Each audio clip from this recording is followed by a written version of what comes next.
से लेके चलते हैं और उसके मुताबिक आप क्या होता है कि आप अपने टेंडर्स के उसके मुताबिक आपको पे नॉर्मली आप अपने बिजनेस के लिए क्या डिसीजंस करेंगे। ठीक है, तो यहाँ पे भी अगर आप ये देखें कि हमारा जो नॉर्मली आ जाता है कि decision is basically to or choosing two or more alternative is called as information. और इंफॉर्मेशन सिस्टम का जो मेन पर्पस है, क्योंकि आपको रिपोर्ट्स की फॉर्म में या इन फॉर्म में वो जो चीजें इंफॉर्मेशन दे रहा होता है, वो सारा हमारा डिसीजन की बेस पे ही होता है कि हम कैसे उसको डिसीजन कर सकते हैं। Are you okay with this? ठीक है बेटा, नेक्स्ट स्लाइड प्लीज कीजिए। Next please. ये आसान आसान है, आपको याद होगा, पहले का पुराना पढ़ा हुआ है आप लोगों ने। ठीक है, हाँ next please.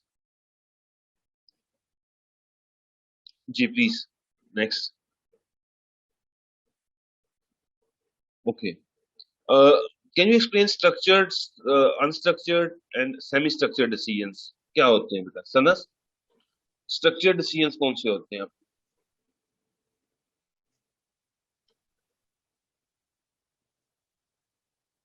Sons, structured decisions कौन से होते हैं? स्ट्रक्चर्ड प्लान, प्लान कह सकते हैं हम इन्हें।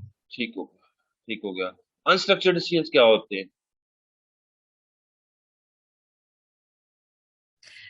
जब प्रॉब्लम रेज हो तो जो उसके बाद। ठीक, आप बैंक में जॉब कर रहे हैं, आपको पता है कि डेली कस्टमर आ रहा है, उसके चेक में क्या इशू है, उसमें क्या प्रॉब्लम है, कहाँ आईडी कार्ड की कॉपी चाहिए, कहाँ सिग्नेचर चाहिए।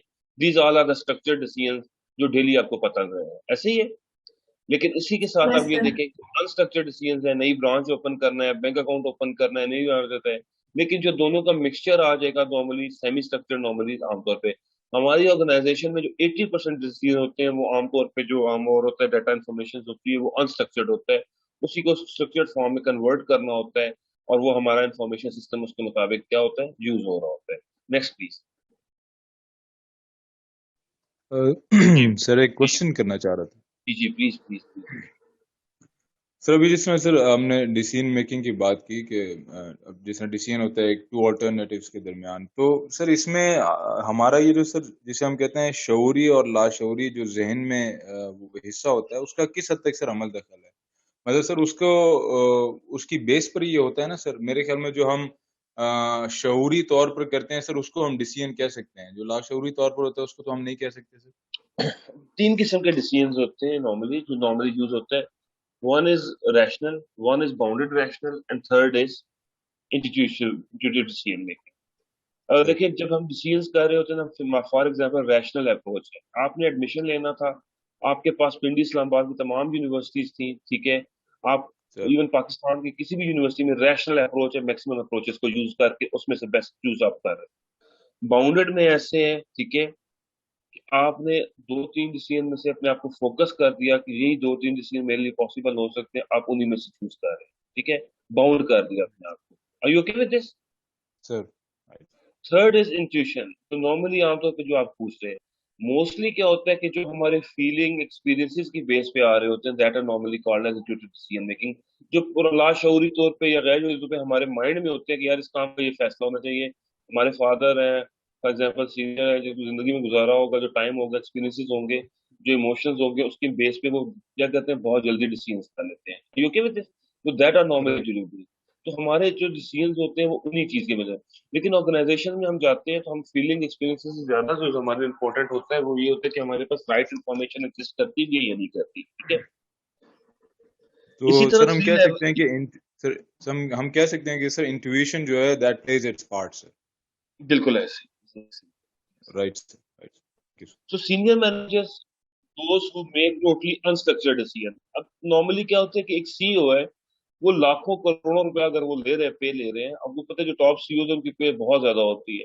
अब वो इतने पे जो ले रहे हैं और उनकी जो जॉब ड्यूरेशन होती है ना, वो बहुत कम होती है टॉप सीईओ की, क्योंकि रॉन्गली एक गलत डिसीजन नॉर्मली आ जाता है इसमें। नॉर्मली इन्फॉर्मेशन का आपने मैनेजमेंट में पढ़ा होगा शायद, कि एचपी ने क्या किया, कॉम्पैक्ट को एक्वायर कर लिया। एचपी ने प्रॉपर मार्केट रिसर्च नहीं की, और उनके ख्याल था कि उनकी ये बहुत बड़ा मूव होगा कॉम्पैक्ट को एक्वायर करने के बाद, कि वो मार्केट में अच्छी रेपुटेशन डेवलप कर लें।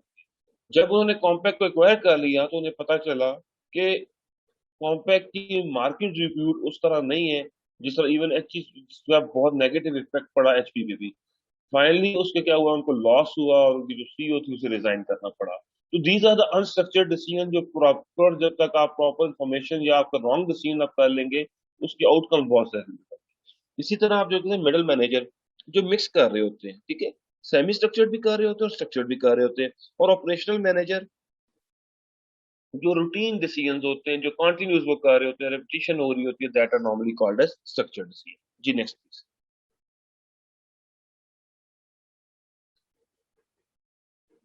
सेम अगेन दिस, ठीक है, तो नॉर्मली इसी के मुताबिक वो डिसीजन करने हैं। अब आप ये खुद देखिएगा, 3 टाइप्स ऑफ ह्यूमन स्किल्स बताई गई थी, human skills, technical skills and conceptual skills.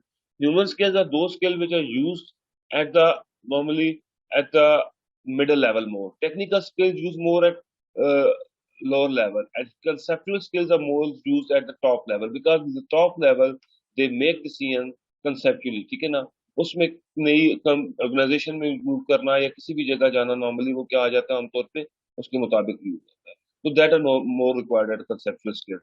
तो इसी तरह जो टॉप लेवल है वहां पे ज्यादा अनस्ट्रक्चर्ड डिसीजंस हैं, जैसे प्राइम मिनिस्टर हमारे, प्रेसिडेंट है या कोई भी हमारे, ठीक है, वो स्ट्रक्चर पहले कोविड में आप देख लें तो जितने भी हैं पूरी दुनिया में अभी तक वो इतना ज्यादा वो उस चीज को पहने क्या है कि किस जगह आपने वो डिसीजन करना है या किस जगह नहीं करना, अभी तक क्लियर नहीं हो रहा।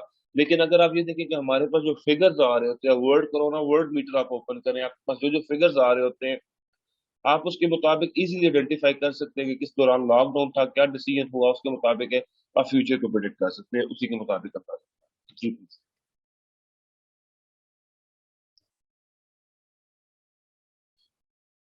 अच्छा, एक चीज है, जब आप कुछ चीज लेते हैं, फॉर एग्जाम्पल आपने को प्रॉब्लम फेस करना पड़ रहा है कि यार मेरा लैपटॉप नहीं है, मेरा मुझे क्लासेस लेने में मुश्किल आ रही है, तो सबसे पहले क्या था कि आपने आइडेंटिफाई किया प्रॉब्लम।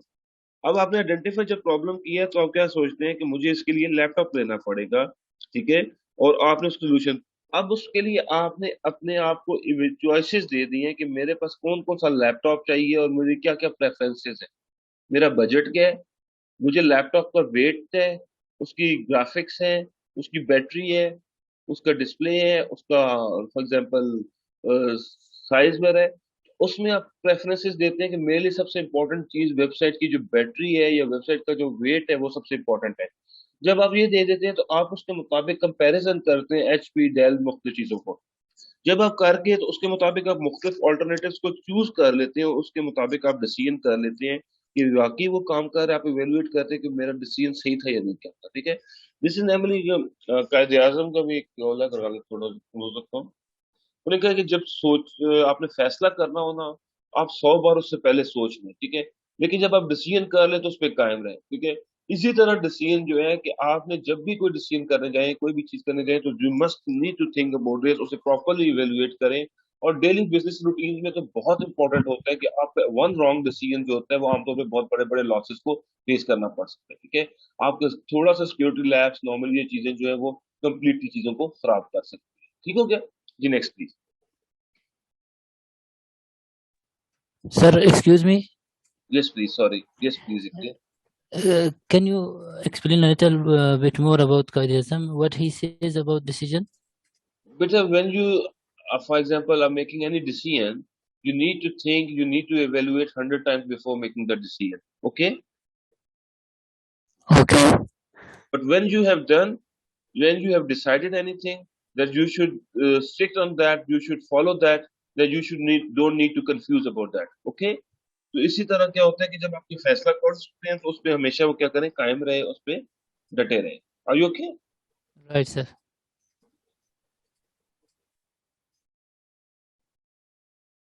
नेक्स्ट प्लीज, ठीक है, सेम वही स्टेज है चेंजेस के मुताबिक। No information system, what are the five function, what is management? Ahmed Qureshi, what is management?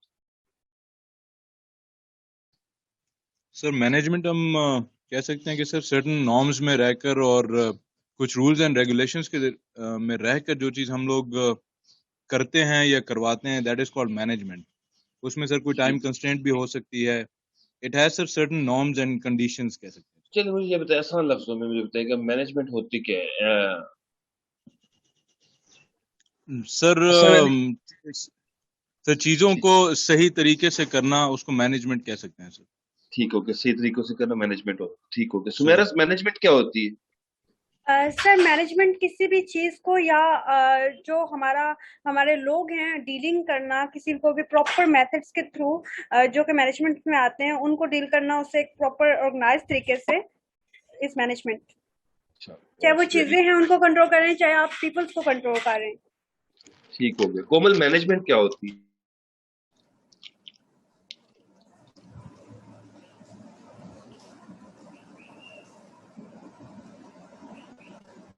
Sir चीज़ों को प्लान करना, ऑर्गेनाइज करना, कोऑर्डिनेट और डिसीजन में कंट्रोल करना। जी इमरान साहब, मैनेजमेंट प्लीज। सर मैं बताऊं, जी जी please. Management is a process of, sir management ऐसा प्रोसेस है जिसमें प्लानिंग करते हैं, ऑर्गेनाइज करते हैं, डिसीजन करते हैं अच्छा जी, और मोटिवेशन ठीक हो वगैरह गया। देते हैं अपने वेरी जो गुड। जो हैं उनको। अच्छा पहले भी हम अजीम साहब आप बताएंगे please management.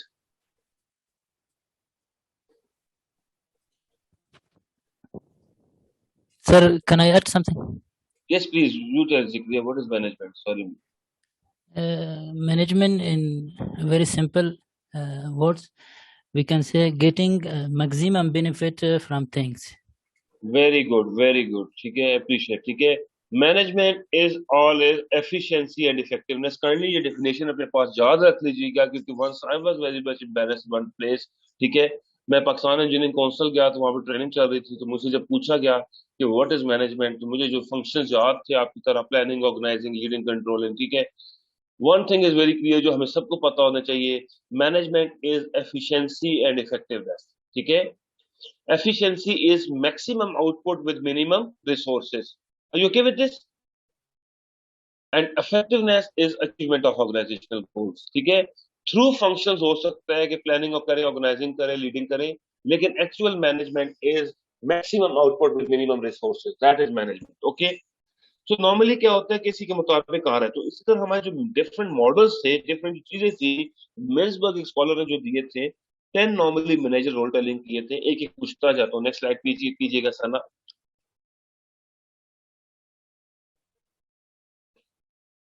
Okay, what are interpersonal roles? Mahat, Mahat Imam, महत।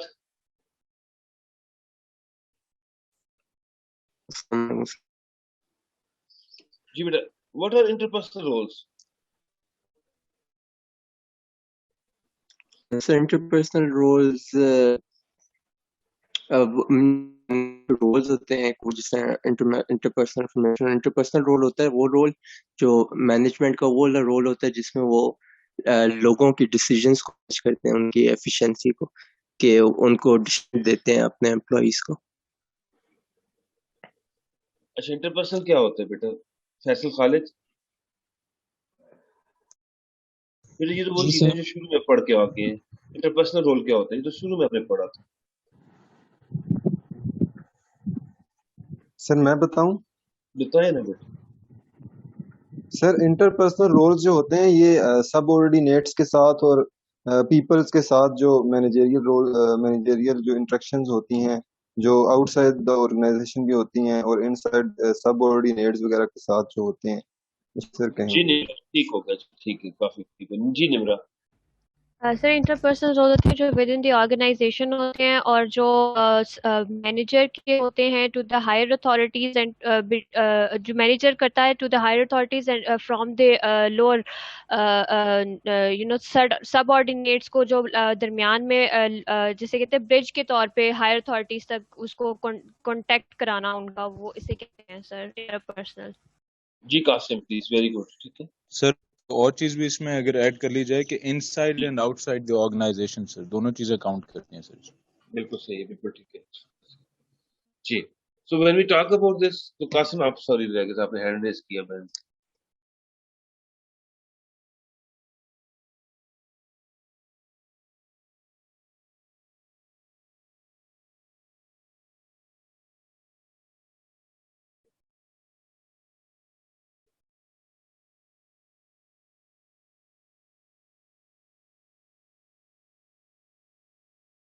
Okay, basically it means आवाज आपकी कम थी, ठीक है शाबाश, बिल्कुल सही। Basically it means involving relationship between people है, तो रिलेशनशिप। तो सबसे पहले आप देखिए कि मैनेजर का जो रोल होता है वो फिगर हेड होता है, लीडर होता है, लाइजन होता है। आप बैंक में जाते हैं तो manager is the most prominent person जिसके पास आप जाके जो भी बात आपको, फिगर हेड होता है। लीड होता है, लीड कर रहा होता है, मोटिवेट कर रहा होता है, फिर टारगेट अचीव कर रहा होता है। एंड लाइजन बेसिकली सबके दरमियान वो एक फैसिलिटेशन प्रोवाइड कर रहा होता है, ऐसे ही है। Informational role is sir basically nerve centre, monitor होता है, डिसमिनेटर होता है और स्पोक्स पर्सन होता है। जितनी भी इंफॉर्मेशन आ रही होती है वो उनको क्या कर रहा होता है, मॉनिटर कर रहा होता है, उनको ट्रैक कर रहा होता है। उसी के मुताबिक जो जो इन्फॉर्मेशन जिस इसको स्प्रेड करनी है राइट पर्सन को, उसको स्प्रेड कर रहा होता है। और स्पोक्स पर्सन, कोई भी प्रॉब्लम आती है, कुछ भी होता है, तो जो कंपनी का तर्जुमान होता है या मैनेजर वही होता है। Are you okay with this? And decision role is entrepreneur. देखिए, बैंक मैनेजर को अगर एग्जांपल लेते हैं तो बैंक उसका अपना नहीं है, लेकिन he is always trying to improve things, he is always trying to increase the business, he is always trying to, और most of the time they are available 24/7। अगर आप ये देखें ना, बैंक में जो एम्प्लॉइज होते हैं कि उनके नंबर्स अंदर लिखे हुए होते हैं, 24 घंटे अवेलेबल होते हैं। कोई भी प्रॉब्लम आ रहा है, कुछ भी आ रहा है, तो like they are struggling for their own businesses. Okay, they are disturbance handlers. कोई भी इशू आता है, कोई भी प्रॉब्लम होता है, they are responsible to handle that issue. And resources allocate करना एम्प्लॉइज के लिए, कस्टमर्स के लिए, बाहर जितने हैं उन सब के लिए क्या कर रहा होता है, resource allocator and then negotiator. कोई भी आपकी यूनियन के साथ है, आपके साथ है, किसी चीज के मुताबिक वो क्या कर रहे होते हैं, नेगोशिएट कर रहे होते हैं ताकि उस टारगेट्स को वो प्रॉपरली अचीव कर सके। Are you okay with this? Sir ठीक हो गया। These are the 10 manager role जो कि आपको आने चाहिए। Next please.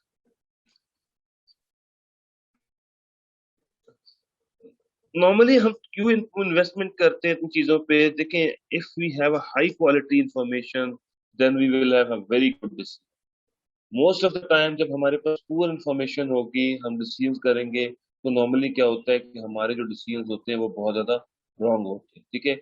इसीलिए कहा जाता है कि जब आप डिसीजन करें उसके मुताबिक you should think about this, कि this is a valid information, और उसके मुताबिक आप अप्लाई कर रहे हैं या नहीं कर रहे, ठीक है। If you are not managing properly decision, तो आप क्या होता है कि नॉर्मली आपको बहुत सारे चैलेंजेस भी फेस करने पड़ते हैं। ओके, यहाँ पे आप देखें कि नॉर्मली क्या आता है कि मैनेजमेंट फिल्टर। नॉर्मली आमतौर पे जितने भी प्रॉपरली मिसकंसेप्शंस है या अंदाजे हैं, उन सब के मुताबिक इंफॉर्मेशन को आप फाइंड करते हैं, आप फिल्टर्स ऐड करते हैं, ठीक है। आप फाइंड करते हैं कौन कौन सी इंफॉर्मेशन है और उसी के मुताबिक आप काम करते हैं। And second is organizational culture, ठीक है। अब बेटा बहुत इंपॉर्टेंट आता है organization culture. What is culture? Amtul, Amtul what is culture?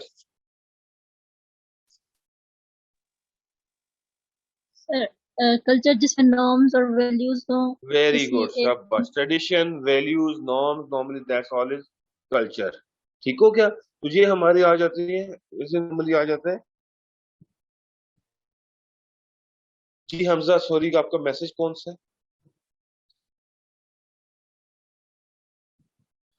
जी हमजा है कोई जो कह रहे हैं मेरे मैसेज पढ़े।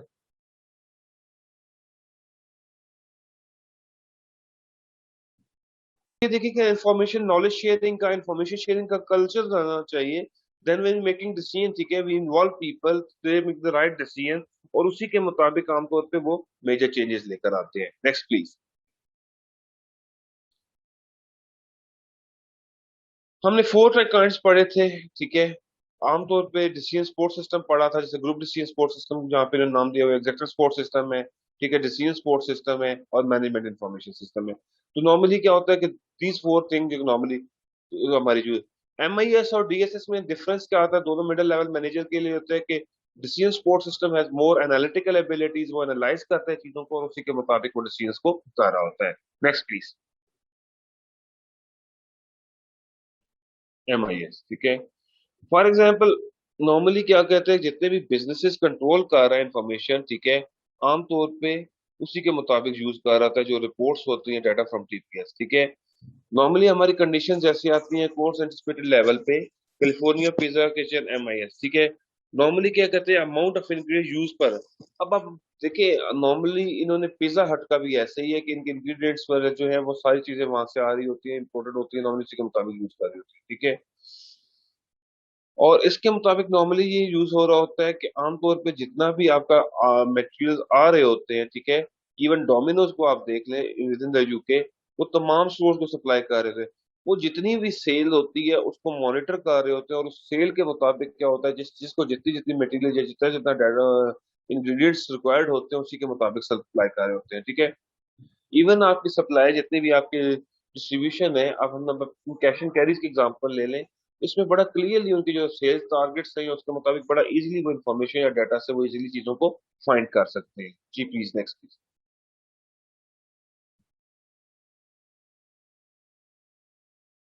अच्छा, नॉर्मली ये हमने पहले भी पढ़ा था। ठीक है, नॉर्मली ये हमारे जितने भी होते हैं decision MIS, that is more use for structured decision making.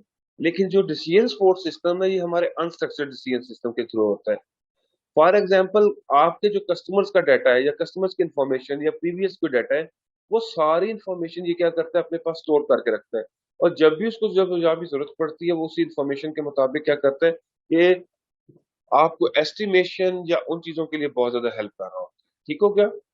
For example, आप ये देखिए कि हमारा वॉयज एस्टिमेटिंग सिस्टम, आपने इंपोर्ट करनी है कुछ प्रोडक्ट्स या एक्सपोर्ट कर रहे हैं, अब आपको रॉ मटेरियल मंगवा रहे हैं तो आपको डायरेक्टली कितनी ट्रांसपोर्टेशन कॉस्ट पड़ेगी, किस प्राइस पे पड़ेगी, कितने पे आपको डिलीवर होगा, आपने कितना प्रॉफिट मार्जिन चार्ज करना है, वो सारी चीजें आपकी जो है वो इसके साथ कनेक्टेड हो जाएंगी। ठीक है, अभी देखिए गवर्नमेंट इज स्ट्रगलिंग, सबसे ज्यादा जो फोकस है ना अभी तक वो टैक्स कलेक्शन पे है, ऐसे ही है ना?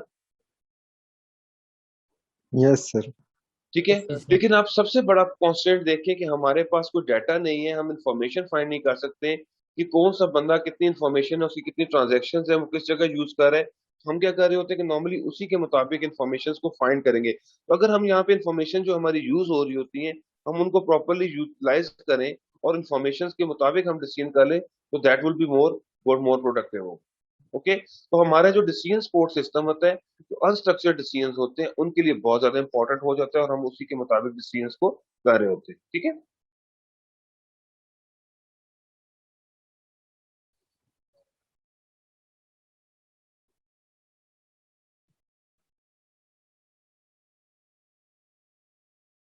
ठीक है, अब यहाँ पे आ जाता है बेसिकली आमतौर पे स्मॉल डाटाबेस से लार्ज डाटा वेयर हाउस तक आपका एग्जिस्ट करता है।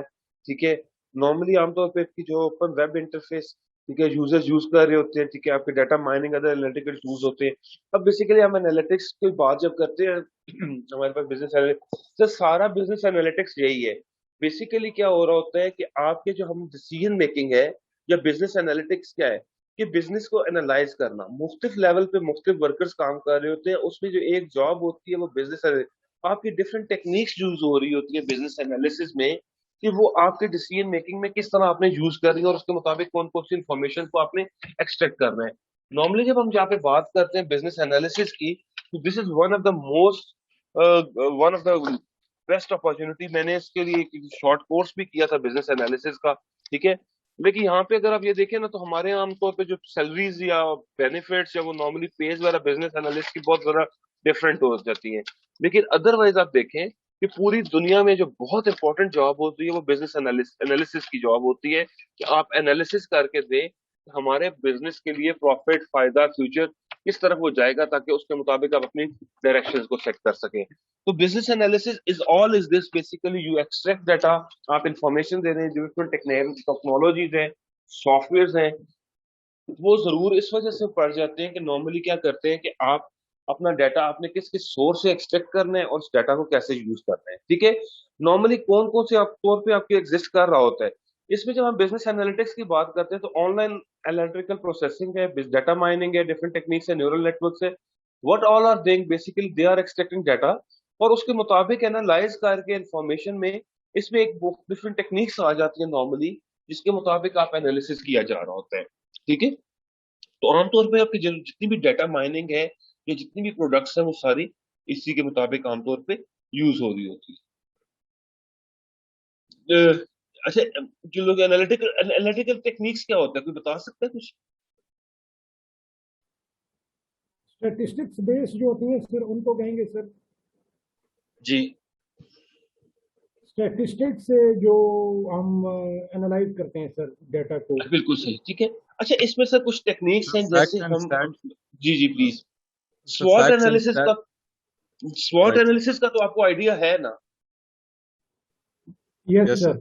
ठीक Yes, है, sir. Yes sir. SWOT Yes, analysis sir. का, ठीक है, SWOT एनालिसिस हो गया, आपका पेस्ट एनालिसिस हो गया, pastel analysis, political, economical, social, technological, ठीक है, आर्म्स, एनवायरमेंटल, लीगल, टेक्नोलॉजी आ गया, ठीक हो गया। इसी तरह बिजनेस प्रोसेस मॉडलिंग आ जाती है, ठीक है। इसी तरह आपका एक एनालिसिस है जिसे कहते हैं मोस्ट एनालिसिस, ठीक है। नॉर्मली क्या होता है कि आमतौर पे आप अपने बिजनेसेस में यूज कर रहे होते हैं कि किस तरह आप इनको यूज करें, ठीक है ना। इसमें नॉर्मली एनालिटिकल टेक्निक्स यूज होती है जिसमें आप अपने मिशन स्टेटमेंट, ऑब्जेक्टिव्स को, इन सब को, स्ट्रेंथ्स को, आपको स्ट्रेटजीज को और टैक्टिक्स को, ठीक है। M stand for mission, O stand for objective, S stand for strategies and T for tactics, इनको एनालाइज कर रहे होते हैं। इसी तरह आपका होता है कैटवो एनालिसिस। आई डू रिमेम्बर हमारे एग्जाम में आया था। कैटवो is basically customer, tenant, actor, ठीक है, इन सबको एनालिसिस को क्या करते हैं, आप एनालाइज कर रहे होते हैं। अब जो क्या होता है कि आपके जो इतने लोग आ रहे हैं, ठीक है, कैटवो stand for normally, C stand for customer, actor, transformation, world wide, owner and environment. अब these are the techniques which are normally used, ठीक है। उसके मुताबिक आमतौर पे आपके सॉफ्टवेयर वगैरह यूज करते हैं उस सब चीजों को कि आपने अपने क्या टेक्निक्स यूज करनी है जिसके मुताबिक आमतौर पे आप बेस्ट सोल्यूशन ले सके, ठीक हो गया। इसके लिए बहुत सारे आमतौर पे बिजनेस इंटेलिजेंस सॉफ्टवेयर होते हैं जो कि यूज कर रहे होते हैं, ठीक है।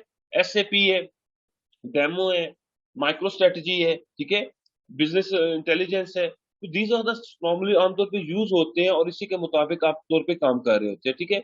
आपका पर्पस क्या होता है कि आप अपनी सेल इंक्रीज करनी है, मार्केटिंग स्ट्रेटेजीज बेटर करनी है, प्रोडक्टिव एनालिसिस करना है, फाइनेंशियल एफिशिएंसी इंप्रूव करनी है, तो you need to analyze all these things. और ये सारा क्या होता है कि वही डाटा आप एक्सट्रैक्ट करते हैं और उसी के मुताबिक आप क्या कर रहे होते हैं, डिसीजंस कर रहे होते हैं। Are you okay with this? Next please. आमतौर पे क्या करते हैं कि आपके जितने भी रिलेशनशिप फाइंड करते हैं फिजिकल मार्वल मेथड में, आपको स्टैटिस्टिकल ऑप्टिमाइज करते हैं, फोरकास्टिंग करते हैं और सेंसिटिविटी एनालिसिस मॉडल करते हैं, ठीक है। आमतौर पे क्या करते हैं, आपके जितने भी स्टैटिस्टिकल मॉडल, रिसर्च पढ़ी आप लोगों ने बेटा अभी?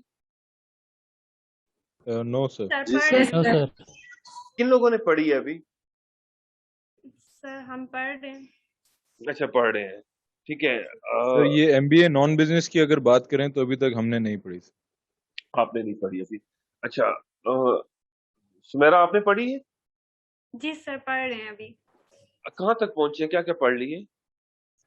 सर लिटरेचर व्यू पढ़ा है हमने, थ्योरेटिकल फ्रेमवर्क पढ़ा है, आईवीडीवीज के रिलेशनशिप को पढ़ा है, उसको कैसे करना है, और अभी जो लास्ट में हम हैं तो एनालिसिस वगैरह पे हैं, एसएसपी। Very good. बस एनालिसिस पे, एनालिसिस पे क्या करते हैं, एनालिसिस पे हम ये करते हैं कि फॉर एग्जांपल फ्यूचर प्रेडिक्शन या एनालिसिस कर रहे होते हैं कि फॉर एग्जांपल मैं ये कहता हूँ, जैसे मेरा एरिया है कि लीडरशिप, मैं कहता हूँ कि लीडरशिप से कितने लोग परसीव करते हैं कि लीडरशिप अच्छी नहीं होगी तो लोगों का जो बिहेवियर है वो उसके मुताबिक नहीं आएगा। अब हम क्या करते हैं, नॉर्मली लोगों से डाटा इकट्ठा करते हैं, ठीक है। अब बेटा तवज्जो सुनिएगा। अब मैंने उसमें क्या किया है कि उसमें जो मेरा रिसर्च मेथोडोलॉजी, मैंने मिक्स मेथड यूज किए, मैंने क्वेश्चनर फिल करवाए हैं और क्वेश्चनर के बाद मैंने क्या किया है, यूज किए हैं, इंटरव्यूज किए हैं, ठीक हो गया बेटा, ठीक है। जी सर। अब मैंने जब क्वेश्चनर फिल करवाए हैं तो मैंने तकरीबन 386 क्वेश्चनर फिल करवाए थे, ठीक है। अब जब 386 फिल कराए थे, अब मुझे एक चीज जो पहले मैंने परसीव की हुई थी कि जो लीडर होगा, जो टॉक्सिक बिहेवियर होगा, उसका एम्प्लॉइज नेगेटिव यूज को लेंगे। लेकिन जब मैंने रिजल्ट्स निकाले, ठीक है, उसके लिए मैंने डिफरेंट सॉफ्टवेयर यूज किए, लाइक स्मार्ट पीएलएस यूज किया, एसपीएसएस यूज किया, तो जब वो रिजल्ट्स किए तो मेरे हाइपोथेसिस क्या हो गए, reject. Are you okay with this? Yes sir. ठीक है। मैंने तो कुछ और था लेकिन उसमें मुझे उसने फैक्ट्स एंड फिगर, उसकी रिलायबिलिटी, कितना डाटा रिलायबल है, कितना डाटा है, कितने लोगों ने क्या एंटर किया, मैं अब उस चीज में बड़ा सा कंफ्यूज हुआ। फिर मैंने लिटरेचर में रीजनिंग फाइंड की, फिर मैंने उसी में से क्वेश्चनर्स फाइंड किए कि मैं इनसे वर्बली इंटरव्यूज करूं। जब मैंने इंटरव्यूज किए तो मुझे पता चला कि वाकई कुछ लोग, हमारे यहाँ कल्चर में ये समझा जाता है कि जब लीडर सख्त होता है, जितना ज्यादा सख्ती करता है, लोगों की इतनी ज्यादा अच्छी परफॉर्मेंस आती है। ऐसे होता है, सर एक ठीक है। ओपिनियन हम कह सकते हैं कि ऐसा है, लोग समझते हैं ऐसा। लोग सब देखिए, हमने जो एनालिसिस किया तो हमें पता चला ना। और वो इंटरव्यूज का क्या किया मैंने कि जब वो सारे इंटरव्यूज करके मैंने टाइप करके लिख के, एक सॉफ्टवेयर यूज होता है एनवीवो, जब उसमें एंटर किया तो उसने थीम क्रिएट कर दी और उसके मुताबिक मेरे रिजल्ट्स आने शुरू हो गए। ठीक हो गया। One thing is very clear कि एक जो चीज आ जाती है कि मोस्टली हमारी पूरी रिसर्च, हमारा पूरा बिजनेस जितना भी डिपेंड कर रहा है वो सारा एनालिसिस पे डिपेंड कर रहा है। ठीक है। All over the world even Microsoft Excel is the outstanding. Even जो बड़े बड़े सॉफ्टवेयर है उसकी जगह छोटे छोटे आपके माइक्रोसॉफ्ट एक्सेल और ये चीजें ऐसे यूज हो रही है जो कि हर बिजनेसेस में यूज कर रही है, वे जो हमें स्टैटिस्टिकली चीजों को कैलकुलेट करके बता देते हैं, हमारे ऑप्टिमाइज करके मॉडल दे देते हैं, फोरकास्टिंग एनालिसिस कर देते हैं कि फ्यूचर में हमारी क्या प्रिडिक्शन है, किन चीजों के मुताबिक काम करना चाहिए। ठीक हो गया। फॉर एग्जाम्पल आप ये देखिए कि अगर आमतौर पर रिसर्च प्रूव करती है कि इतने वर्किंग आवर जो है वो रिक्वायरमेंट होते हैं, इतना मेंटल रिलैक्सेशन जरूरी है, ये चीज रिक्वायर्ड है, तो नॉर्मली जब आप उसी के मुताबिक आपकी जॉब सेटिस्फेक्शन के लिए आप देख लें तो you start working on that. ठीक है। और आपके जितने भी आमतौर पे एनालिसिस हैं, that's are the most important, जिसकी बेस पे कंप्लीट आपका डाटा, अगर हम ये देखिए ना, अगर हम डाटा पूरा कोविड का ही देख लें और इसके देख लेंगे किन किन दिनों में ज्यादा इंक्रीज होता है, लॉकडाउन में क्या एवरेज रहती है, तो नॉर्मली हम इजीली डिसीजन कर सकते हैं कि किसके मुताबिक हमने यूज कर लेना है। Are you okay with this? Yes sir, okay. ठीक है। अब देखिए यहाँ पे है सेंसिटिविटी एनालिसिस। ठीक है। नॉर्मली आमतौर पे क्या करते हैं कि आमतौर पे इंटरेस्ट रेट चेंज होता है। ठीक है। अगर इंटरेस्ट रेट 1% चेंज होगा तो लोगों के जहनों में क्या आएगा, ऐसे ही है ना। अब आप ये देखें, अगर पहले ही गवर्नमेंट से तरफ से स्पेकुलेशन स्टार्ट होगी कि जी बजट में गाड़ियां बहुत सस्ती कर देंगे, ऐसा ही है। ठीक है। अब लोगों की जो प्राइसेस थी, ये चीजें थी, या सेल परचेज कुछ ऐसे के लिए रुक गई चीजें। ठीक है। प्रॉपर्टी के लिए जी ये कर दिया जाएगा, लोग उसी के मुताबिक स्पेकुलेशन के मुताबिक चल रहा था। ठीक है ना। आमतौर पे जो सेंसिटिविटी है आपके जो नॉर्मली होते हैं dividing the total percent of change. ठीक है ना। और उसी के मुताबिक जो वेरिएबल्स में चेंज आ रही है, आपके इंटरेस्ट रेट चेंज हो रहे हैं, कुछ भी चेंज हो रहा है, उसके मुताबिक क्या इम्पैक्ट आ रहा है। Are you okay with this? Next, next please sir.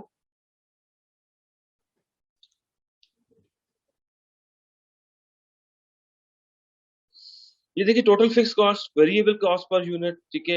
इसी के मुताबिक यूजिंग पाइवट टेबल। ठीक है। To support making. अब आप ये देखिए, आपके जो पाइवट टेबल्स वगैरह होते हैं, नॉर्मली आपके जो टेबल्स आ जाते हैं वर्ड पे, एक्सेल पे जो काम कर रहे होते हैं। ठीक है। आमतौर पर दीज आर वेरी इजी, जिसके मुताबिक आमतौर पे आप यूज कर रहे होते हैं। ठीक है।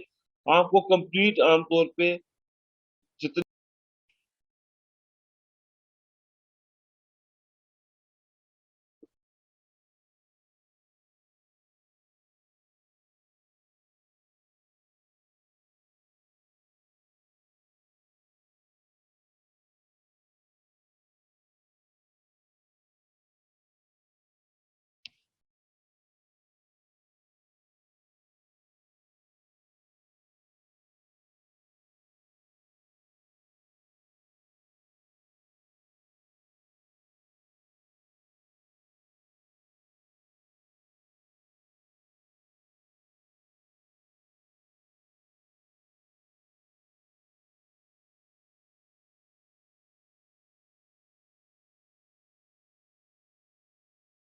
अच्छा, आपके पावर टेबल्स वगैरह नॉर्मली जो यूज होते हैं, दिस नॉर्मली एक्सेल में बड़ा पावरफुल टूल होता है।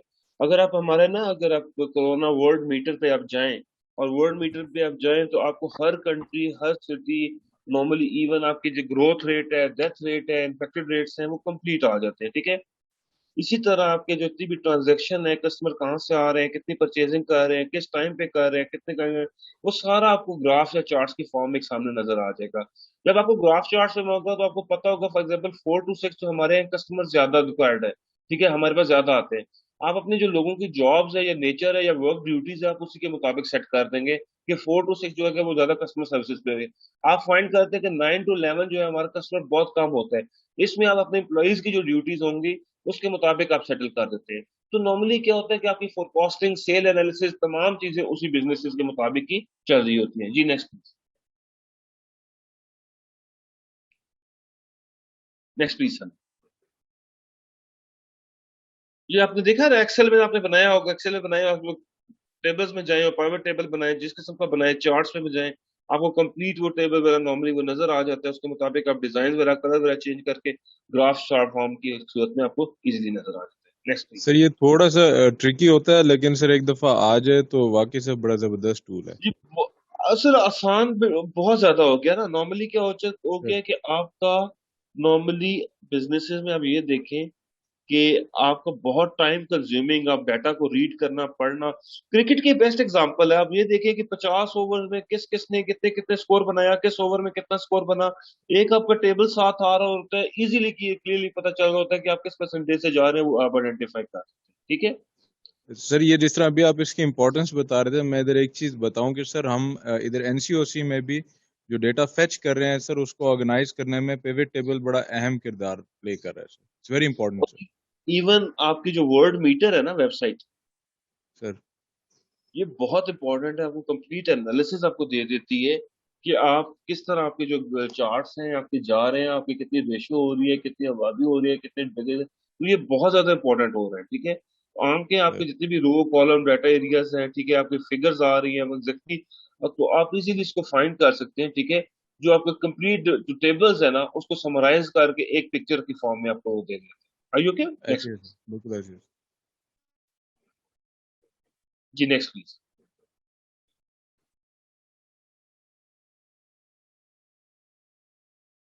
डाटा आप ड्रॉप करते हैं, ठीक है, उसके मुताबिक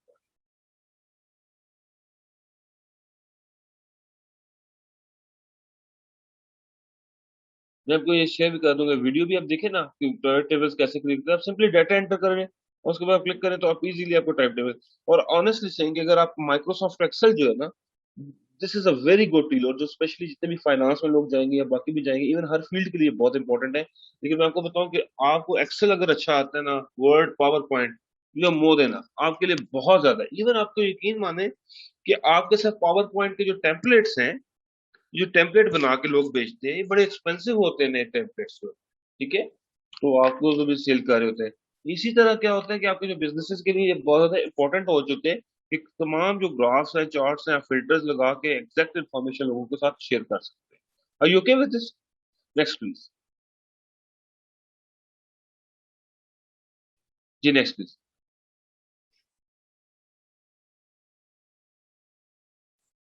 द सी स्पोर्ट सिस्टम।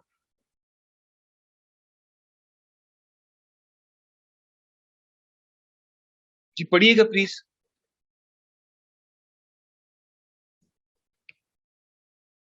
पढ़ेंगे बेटा, सना सर पढ़ेंगे मैं प्लीज। जी please read.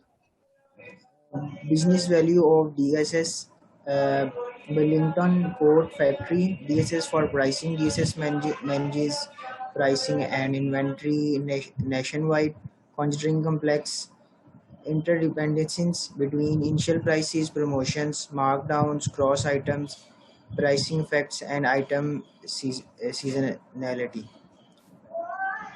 Syngenta. DSS okay, for the first profitability and one is price. बेंटन कॉकवर्ड फैक्ट्री। बेसिकली कंपनी है, नॉर्मली ये यूज करती है आपकी जितने भी नेशन वाइड इन्वेंट्री को, आपके इनिशियल प्राइसेस, प्रमोशन, मार्कडाउन और तमाम प्राइसेस वगैरह को ये फाइंड करती है, और आइटम को ये सीजनैलिटी फाइंड करती है। Syngenta is basically a decision support system होता है जो आपका प्रॉफिटेबिलिटी एनालिसिस करता है। ठीक है, जितने भी सिंजेंटा इज बेसिकली नॉर्मली ना एक एग्रीकल्चर कंपनी है जो कि all over the world food security, तो ठीक है, तो जो मिलियन ऑफ फार्मर्स को रिसोर्सेज प्रोवाइड कर सकते हैं। ठीक है, आई ओके? तो नॉर्मली क्या होता है, ये उसके मुताबिक वो शेयर कर देते हैं और आगे करते हैं। ठीक है, राइट सर। उसके बाद कैंपस पे नॉर्मली ये कस्टमर रिलेशनशिप के लिए यूज कर रहता है, और जितने भी रिस्की कस्टमर्स है ना, वो फाइंड कर लेते हैं कि यार ये कस्टमर रिस्की है। For example if you are bank working with a bank, तो बैंक क्या करता है आपका, आपको फॉर एग्जांपल स्टार्ट में 50,000 लिमिट दी है, तो बाद में 75 कर देगा, बाद 90 कर देगा, 100 इंक्रीज करता जाएगा। इसी तरह अगर दे फाइंड कि आपका रिस्की कस्टमर है, आपकी लिमिट रिड्यूस करता चला जाएगा, यकदम बंद भी कर सकते हैं। The reason to identify this कि उनको कोई लॉस वगैरह ना हो सके। Are you okay? ठीक है, नेक्स्ट प्लीज।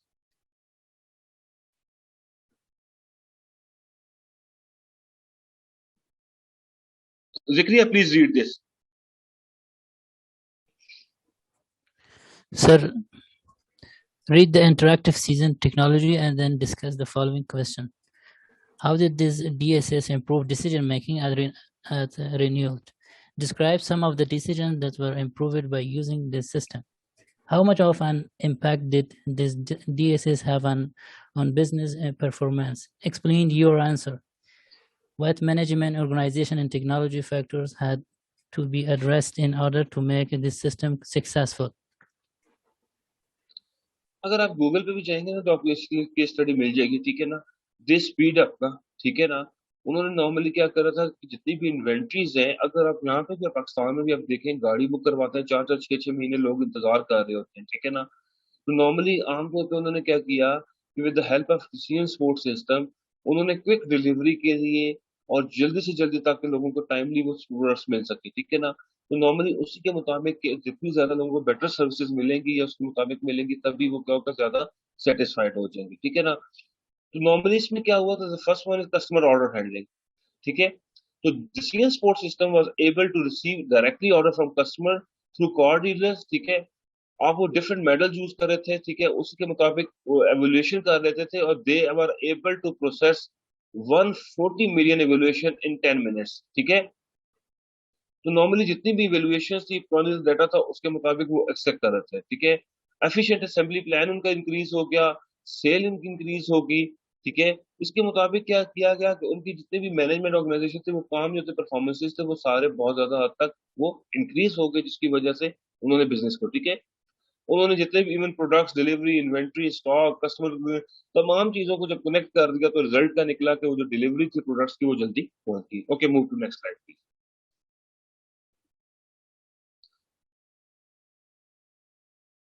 जी please.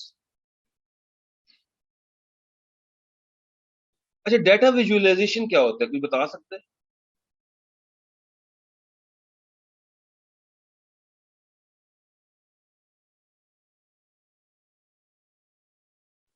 Sir basically data patterns को एनालाइज करने के लिए जो टूल्स इस्तेमाल होते हैं सर, देखिए, और पहले उसमें हमने क्या बताया था ग्राफ और graph visualise.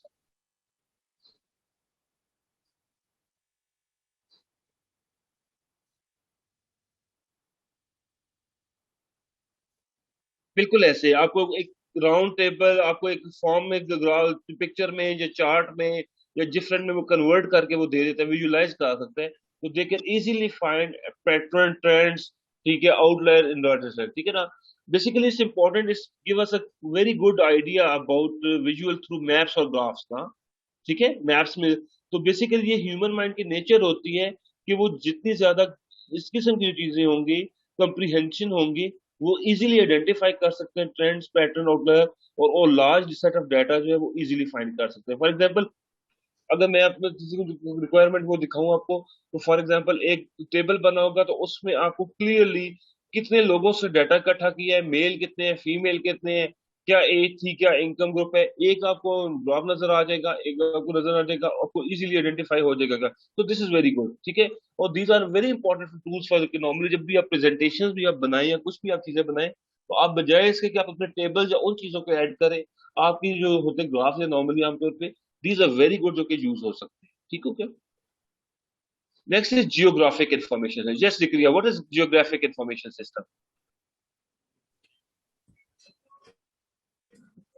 Sir, geographic information system, it's describe audience or people based on geographic location. The systems will gather a lot of information and present to the, yes. Basically this is used कि normally आमतौर पे किस जगह क्या disaster आ चुका है, किस जगह। अब बेटा अभी आप ये देखिए, ब्रिटिश कोलंबिया, यूनाइटेड किंगडम में, वहां पे आमतौर पे एक हमने केस स्टडी पढ़ी थी, इलेक्ट्रिक कंपनी है, उस पूरी स्टेट में बहुत बड़े एरिया में वो हो चुके हैं, ठीक है। आमतौर पे वो यूटिलाइज हो रहा है, और आमतौर पे वो क्या कर रहे हैं कि उसमें जिस जगह भी इलेक्ट्रिसिटी ब्रेक डाउन होती है या कोई भी प्रॉब्लम आता है, तो वो इजीली आइडेंटिफाई कर सकता है कि क्या प्रॉब्लम है और उसके मुताबिक है, ठीक है।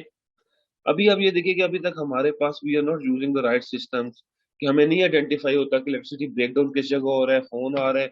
अगर आप अपने सिस्टम को उनके साथ कंपैरिजन करें तो बेसिकली ये नॉर्मली डिस्प्ले करता है जितनी भी रेफर्ड इंफॉर्मेशन, ठीक है, आपकी यूनिक लोकेशन जो है वो उनको यूज कर रहा है। और इसकी इंपॉर्टेंस सबसे ज्यादा होता है, this a very important tool for decision making, ठीक है। ये हमारे जितने भी इन्वायरमेंटल डेमोग्राफिक होता है, आमतौर पर डाटा इंटेलिजेंस अप्लाई कर दिया जाता है आमतौर पे, और उसी कस्टमर्स के मुताबिक कि किस एरियाज में कितने कस्टमर्स है नॉर्मली यूज हो सकता है, ठीक है। अगर हम यूज कर रहे हैं, ठीक है, नॉर्मली आमतौर पे जो हमारे नेविगेशन हैं, मैप्स हैं, ठीक है, स्मार्टफोन व्हीकल्स हैं, तमाम जो है वो सिस्टम पे ही चल रहे होते हैं। ठीक है, मेरा ख्याल जैसे है सर ठीक है। जी जी प्लीज। जैसे सर गूगल मैप्स में अगर हम देखें तो उसमें जब कभी किसी एरिया में अगर ट्रैफिक जैम है तो वहां पे वो रेड कलर का जो है वो साइन दे रहा होता है सारा, तो वो जैसे जैसे वो ट्रैफिक खुलती जाती है वो खत्म होता जाता है और वो अपडेट होता रहता है साथ साथ। बिल्कुल तो ऐसे, ये बिल्कुल भी ऐसे। सर। ठीक है, बिल्कुल इसी के मुताबिक हमें इंफॉर्मेशन। जी प्लीज अजीम साहब। सर जीआईएस के बारे में एक एग्जांपल सर, पाकिस्तान में जैसे हमने ये मेट्रो बनाई थी सर पिछली गवर्नमेंट में, तो वो मेट्रो को भी सर जो रूट था ना सर वो जीआईएस इंफॉर्मेशन के थ्रू लिया गया था कि मैक्सिमम जो टच पॉइंट्स हैं वो कौन सा रूट होगा जिसमें मैक्सिमम टच पॉइंट्स को हम हिट कर सकते हैं जो कि पॉपुलेशन वेलफेयर के लिए हो। तो जीआईएस में सर डाटा के साथ तो हमेशा लोकेशन जरूर होगी सर, विदाउट लोकेशन जो है ना सर, जब डाटा तो सिंपल डाटा होता है, जीएस डाटा में लोकेशन जो है ना सर वो मैंडेटरी हो जाती है सर। बिल्कुल ऐसी हो सर, हमारी डिसीजन मेकिंग बहुत अच्छी हो जाती है, बहुत ज्यादा अच्छी हो जाती है इसके मुताबिक। जी अहमद कुरैशी प्लीज। ये सैटेलाइट बेस्ड होता है सर। पाकिस्तान में तो अभी तक इस फील्ड में इतना काम हुआ नहीं है, तो I think that is the reason हम अभी तक इसमें एक्सेल कर नहीं सके इतना। Sir is it so? इसमें मास्टर्स की डिग्री करवा रहे हैं सर, ये अरेड यूनिवर्सिटी जो है ना सर जीएस में मास्टर्स करवा रहे हैं सर, इवन पीएचडी भी स्टार्ट हो गई है पाकिस्तान में सर जीएस में। नहीं नहीं, ये बड़ी सर इम्पोर्टेंट है। इसमें आहिस्ता आहिस्ता रिक्वायरमेंट्स जो है ना वो नीड्स बहुत ज्यादा चेंज होती जा रही हैं। ठीक है, और अगर हम जियो इन्फॉर्मेशन सिस्टम की देखिए सर ना तो ये हमारी जितनी। जी जी प्लीज। सर ये जो फ्यूचर में सर सबसे इम्पोर्टेंट जो डिग्री होगी सर अभी आने वाले फ्यूचर में वो यही होगी सर, जीआईएस। और सर आप ये देखिए ना, हमारे जो टाउन्स हैं, फार्म्स हैं, फॉरेस्ट हैं, ये वैसे डाटा बड़ा मुश्किल था कलेक्ट करना, ऐसे ही है ना? Sir exactly sir. अच्छा अभी आप देखें, आप गूगल मैप में लंदन, मैनचेस्टर या किसी शहर का एड्रेस डाल के देखें, आपके पास वो नीचे एक आप एग्जैक्टली उस पर क्लिक करेंगे, आपको उसके घर के दरवाजे के बाहर की तस्वीर, कोई गाड़ी खड़ी है क्या खड़ा है, एग्जैक्ट पिक्चर वो नजर आ जाएगी जिस टाइम पे उन्होंने ऐड की थी। और वो कंटिन्यू उसको अपडेट करते रहते हैं। आई डू रिमेम्बर वंस कि मैं मैनचेस्टर से हैलिफैक्स गया, उस टाइम पे वो टॉम टॉम होता था, गूगल मैप का भी यूज हो रहा था। अब वो क्या हुआ कि उस पे गलती से कहीं वापसी पे मैंने करते करते कहीं पे मैंने ना मैप को अवॉइड मोटरवे कर दिया। ऑनेस्टली उसने तकरीबन मुझे 15-20 किलोमीटर एक्स्ट्रा मुझे देहातों से गलियों से घुमा फिरा के लाया, और यकीन माने कि मोटरवे की उसने शक्ल नहीं देखनी थी। तो one thing is clearly very कि हमारा जितना भी डाटा या इन्फॉर्मेशन है, इवन कि सच्ची बात है अब इस्लामाबाद का याद भी नहीं है मोस्टली, जब भी जाना हो जहाँ भी जाना हो तो नॉर्मली यही होता है कि आपने मैप या पोजीशन सेट की उसी के मुताबिक आ, और जितने भी आपके जो पिक्चर्स वगैरह या एडमिशन है वो सारी इसी के मुताबिक आ रही होती हैं, और उसके जितने भी नजदीक एरिया है, स्पेसिफिक एरिया है, वो कंप्लीट इन्फॉर्मेशन हमें फाइंड कर देते हैं। जी प्लीज नेक्स्ट। इवन हमारे न्यूज स्टोर लोकेशंस हैं या वो जितनी भी है वो क्लियरली उसके मुताबिक आ सकती है।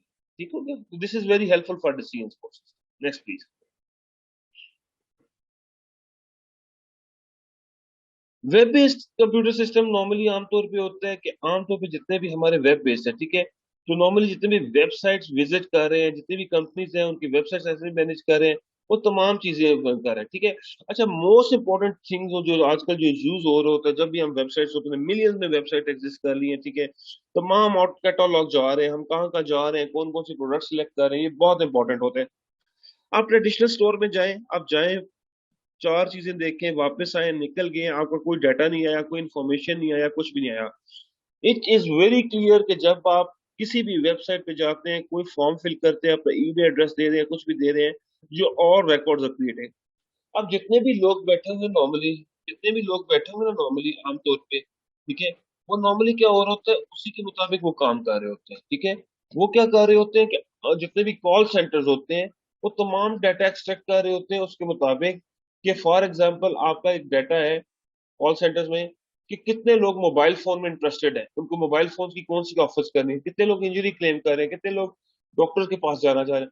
अब ये सारी इंफॉर्मेशन देखें, वैक कॉल्स नहीं होती कि अननोन लोगों को कॉल करना शुरू कर दें। अब ये सारी इंफॉर्मेशन क्या होती है कि जितनी भी होती है वो वेबसाइट्स वाले प्रोवाइड कर रहे होते हैं, स्पेसिफिक कंपनीज होती है जो कंपनीज को प्रोवाइड कर रहे होते हैं कि ये लीड्स है, ये लोग इंटरेस्टेड है, ये इनके फोन नंबर है, ये इनकी इंफॉर्मेशन है, उसी के मुताबिक जो नॉर्मली आमतौर पे इंफॉर्मेशन है। ठीक है, नॉर्मली वो यूज फाइंड करते हैं कि फलां बंदा ये मोबाइल फोन कॉल फाइंड कर रहा है, और उसके मुताबिक उनको लीड्स मिलती हैं, लीड्स जनरेट करनी पड़ती है नॉर्मली। वो क्या मिलती है, आपको डाटा मिलता है। For example we do remember कि हमने कॉल सेंटर बनाया और उसके मुताबिक स्टार्ट में जो हमारी प्रोडक्ट्स थी वो इंजरी क्लेम करा थी। जब इंजरी क्लेम की हमने प्रोडक्ट्स शुरू की तो हमें जो सबसे प्रॉब्लम पड़ा कि हम अब किससे पता करें कि किसको इंजरी हुई है। उसके मुताबिक हमें 500 का तकरीबन 50 पैसे या 1 पाउंड का एक पर पर्सन डाटा मिला, जो बिल्कुल फ्रेश डाटा था, जिसको ऑलरेडी किसी ने टारगेट नहीं किया हुआ था। उनको जब फोन किया तो उसमें से तकरीबन 4 कस्टमर आ गए। तो एक कस्टमर के पीछे हमें 1000 या 1500 मिला, मतलब कि 500 इन्वेस्ट किया और 5 से 6 थाउजेंड डॉलर जो है, पाउंड जो है, वो हमें मिल गए। नॉर्मली क्या होता है कि आप तो जो कुछ गूगल पे सर्च कर रहे होते हैं वो सारा रिकॉर्ड सेव हो रहा होता है। बीइंग अंडर डेवलप्ड कंट्री के सिटीजन होने के नाते, या हमारी सच्ची बात है फाइनेंशियल पार्ट है, या हमारी फाइनेंशियल ट्रांजेक्शन इस किस्म की नहीं है। अदरवाइज अगर आप ये देखें ना बाहर के मुल्कों में, तो नॉर्मली उनकी जब आपके पास खुशहाली आती है ना, तो आप कपड़े जूते इन चीजों पे बहुत ज्यादा पैसे लगाते हैं, मोबाइल फोन पे बहुत ज्यादा लगा रहे होते हैं, इन चीजों के मुताबिक आप ज्यादा लगा रहे होते हैं।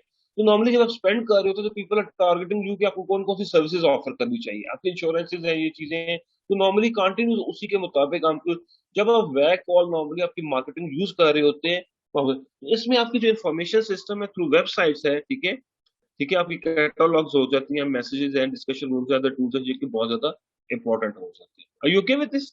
जी नेक्स्ट प्लीज, नेक्स्ट प्लीज। अच्छा मुझे बताइए कि ये जो आपके कैमरास हैं जो डिजिटल ऑनलाइन है, ये जितने भी इंफॉर्मेशन सिस्टम है, can this stop crime rate कम कर सकते हैं? सर जी उसमें सर, हेल्प ये जरूर कर सीसीटीवी जो कैमरा है या इस तरह की जो सिक्योरिटी जो है चीजें, इसमें सर ये बिल्कुल कम कर सकती हैं। और ये ट्रेस करने में भी काफी सारे जो क्राइम हैं उनको ट्रेस भी किया जाता है इन्हीं के जरिए से। और इंफॉर्मेशन सिस्टम ने तो ट्रेसेबिलिटी जो है वो बहुत ही आसान बना दी है सर, अगर देखा जाए तो। सर आपके पास अगर कार्ड है, ट्रांजेक्शन आप कर रहे हैं, किसी जगह भी जाते हैं, आपने कोई भी फ्रॉड किए या कुछ भी यूज किया, तो मिनट्स के अंदर आप आइडेंटिफाई कर सकते हैं कि आप कहाँ पे एग्जिस्ट करते हैं, ठीक है। इस्लामाबाद से गाड़ी चोरी होती है, इस्लामाबाद के सेफ कैमरा से गुजरती है, और वो कहाँ से कहाँ पहुंच जाती है हमें नहीं पता चलता। एम आई राइट? ठीक है। जी सर।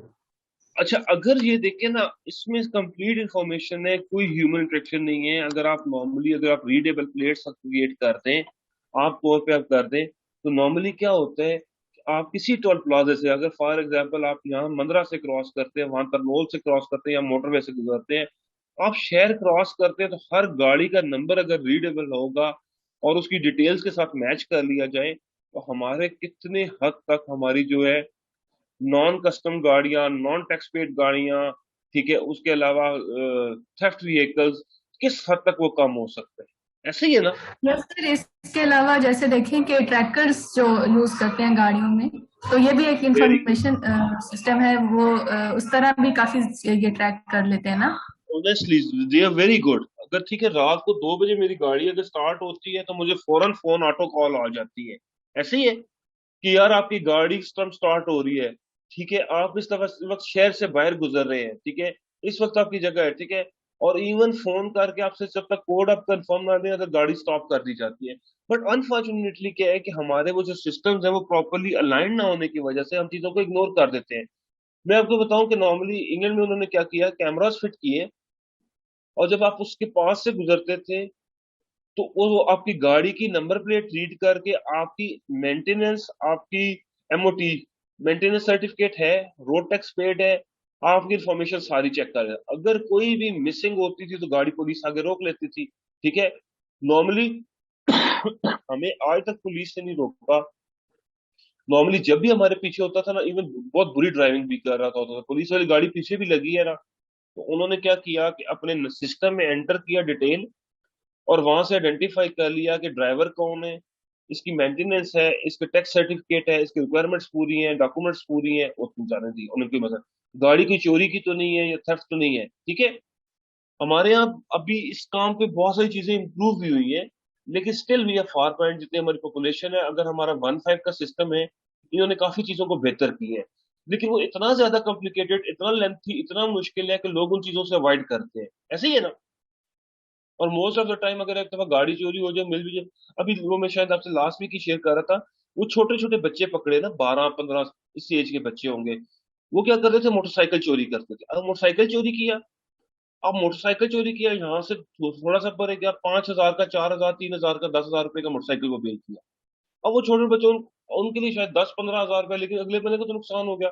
अब क्या करते हैं, मोटरसाइकिल का जो आसान तरीका कार है कि उसके, ठीक है हमजा, मैं फ्री होके आपका मैसेज पढ़ता हूँ, रिप्लाई करता हूँ, सॉरी, ठीक है, श्योर सर। ठीक है जी सर, ठीक।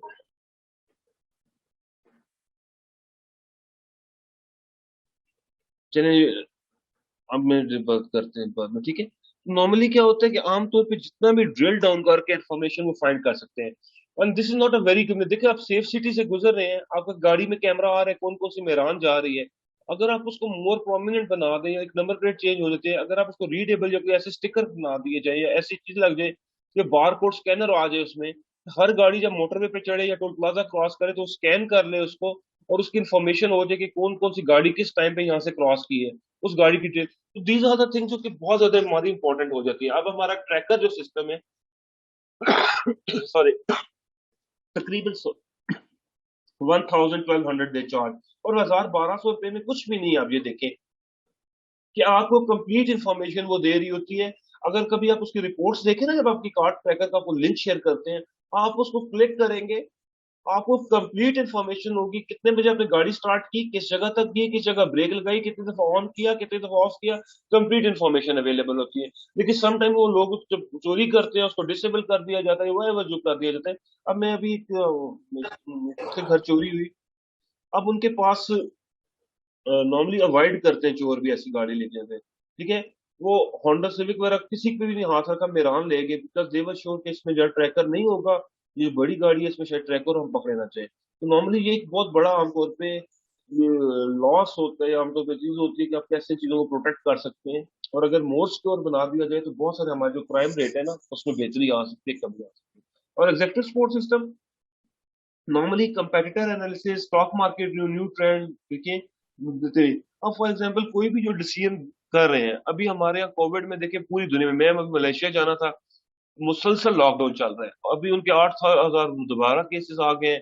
अभी मैंने जून के स्टार्ट में उन्होंने क्या किया था कि 2 वीक्स का वो कर दिया लॉकडाउन, अभी दोबारा जब टाइम हुआ 14-15 तारीख की वजह से दोबारा 2 वीक्स का कर दिया लॉकडाउन।